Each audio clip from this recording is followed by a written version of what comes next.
नमस्कार, अभिवादन सभी को।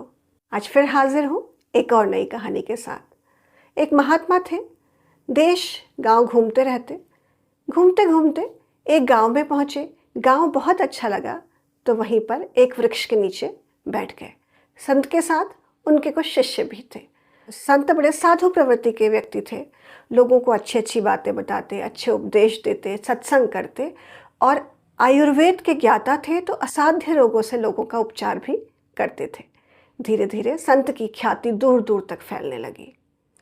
अब उसी गांव में एक पुजारी रहता था। पुजारी को संत की इस बढ़ती प्रशंसा के कारण बहुत जलन होने लगी। पुजारी ने सोचा, अगर संत इस गांव में रहे तो आने वाले समय में उसे कौन पूछेगा।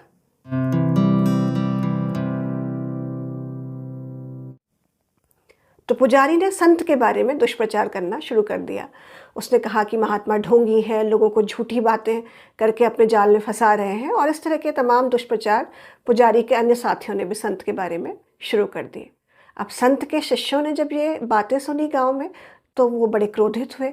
उन्होंने वापस पहुंच के संत से कहा कि गांव में जो पुजारी है वो आपके बारे में बहुत बुरी बुरी बातें कर रहा है, हम उसको मज़ा चखाएंगे।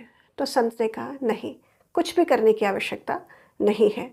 अगर तुम ज़्यादा वाद विवाद करोगे तो ये बुराई, ये बात और फैलेगी। जैसे हाथी चलते रहते हैं और कुत्ते भौंकते रहते हैं, लेकिन हाथी अपनी मस्त चाल से चलते हैं, वैसे ही हमें काम करने की आवश्यकता है। तो संत लोगों की सेवा में लगे रहे, सत्संग में लगे रहे, और धीरे धीरे गांव के लोगों ने उनके प्रभाव में आकर के उनके अच्छे कार्यों से प्रसन्न होकर के उनके लिए गांव में एक कुटिया भी बना दी और संत वहीं रहने लगे। समय बीतता गया, महात्मा लोगों की सेवा करते रहे।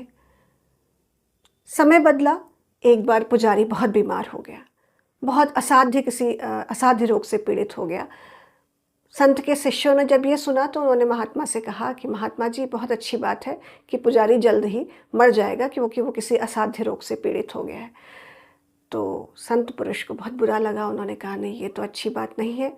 क्या समस्या है उसको, चलो हम उसका उपचार करते हैं। संत ने अपना कुछ जड़ी बूटियों का थैला उठाया और पुजारी के घर चल पड़े। वहाँ पहुँच के देखा तो पुजारी किसी असाध्य रोग से पीड़ित था और बहुत तीव्र उसे ज्वर था। संत ने उसके पुजारी के माथे पर पानी की पट्टियाँ रखी और धीरे धीरे अपने आयुर्वेद से, जड़ी बूटियों से उसका उपचार करना शुरू कर दिया। और 1 सप्ताह की निरंतर सेवा के बाद पुजारी पूर्ण रूप से स्वस्थ हो गया और संत के चरणों में गिर गया और उससे अपने कार्यों की माफ़ी मांगने लगा, और संत ने उसे क्षमा कर दिया। तो दोस्तों, ये कहानी हमें बहुत कुछ सिखाती है। पहली बात तो ये है कि ज़रूरी नहीं कि समाज में सारे लोग आपके साथ में हों। आप चाहे कितने भी अच्छे हैं, लेकिन कुछ लोग आपके विरोध में ज़रूर होंगे और वो आपके विरुद्ध कुछ ना कुछ बातें, ख़राब बातें ज़रूर फैलाएंगे। तो आपको उससे किंचित भी भयभीत नहीं होना है और अपने सद्मार्ग पर चलते रहना है।